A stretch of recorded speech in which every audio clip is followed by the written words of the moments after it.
காலைல எந்திரிச்சவன சொல்ல வேண்டியது ஹதரத் சையதுனா யூனுஸ் அலைஹிஸ்ஸலாம் சொன்ன ஒரு கலிமா. என்ன கலிமா அது? சொல்லதானே நீங்க இருக்கிறீங்க, நீங்க சொல்லிதாங்க என்று நீங்க கேட்கறது புரியுது. லா இலாஹ இல்லா அன்த சுபஹானக இன்னி குன்து மினல் ஸாலிமீன்.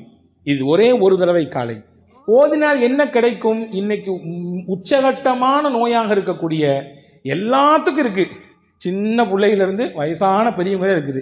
என்ன? கவலை கவலை கவலை, எதையாவது நினைச்சு கவலை, எதையாவது நினைச்சு புலம்பல் இல்லையா? அந்த கவலைகளில் இருந்தெல்லாம் அல்லாஹு தஆலா வெளியே கொண்டு வருவான் மனிதனை. ஹஜ்ரத் யூனுஸ் அலைஹிஸ்ஸலாமுக்கும் கவலை இருந்தது. அல்லாஹ் குர்ஆனிலே சொல்கிறான், வகதாலிக நுன்ஜில் முஃமினீன். ஹஜ்ரத் யூனுஸ் அலைஹிஸ்ஸலாம் மீன் வயிற்றுக்குள்ளே இருந்தார்கள், ஒரு விஷயம் செய்யக்கூடாது, அதை செய்தார்கள். அல்லாஹ் ஒரு சின்ன மாற்றத்தை கொடுக்க நினைத்தான், மீன் வயிற்றுக்குள்ளே வைத்தான். 40 நாட்கள் இருந்தார்கள். அவர்கள் 3 இருளிலே சிக்கி இருந்தார்கள். கடலின் ஆழம், கடல், இன்னொன்று மீன் வயிறு. அங்கே இருந்து கொண்டு